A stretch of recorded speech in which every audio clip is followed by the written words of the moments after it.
Mr. President, Pakistan has voted in favor of the resolution on Afghanistan contained in document A/79/L100. We participated actively in the informal consultations and appreciate the role of Germany as facilitator during the negotiations. We welcome the resolution's acknowledgement of contributions by neighboring countries to the well-being of Afghan people, regional diplomatic initiatives and connectivity projects.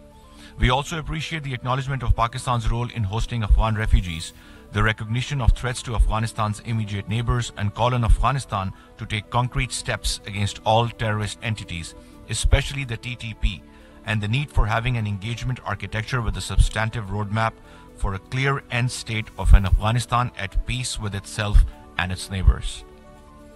Mr. President, Pakistan also welcomes the resolution's acknowledgement of OIC's plan of action for the advancement of women and the Islamabad Declaration on Girls' Education, emphasizing upon girls' education as a fundamental human right consistent with Islamic teachings.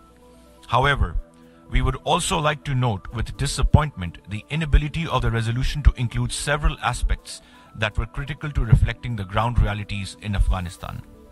The failure to acknowledge the Taliban as de facto authorities, as widely referenced in the SG's reports and briefings, reluctance to refer to certain regional platforms that remain critical for pragmatic engagement, while including elements such as the appointment of a special coordinator that did not enjoy consensus and support from the Quad group of regional countries, that is Pakistan, China, Iran, and Russia, could have been avoided.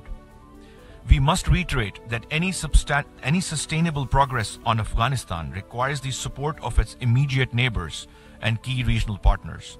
The resolution's provisions must have taken the key concerns of the Quad group into account for a comprehensive and realistic framework for promoting the objectives of peace, security, development, and human rights in Afghanistan.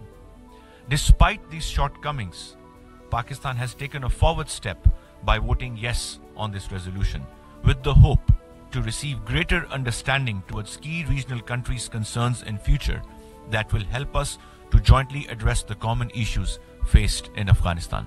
I thank you, Mr. President.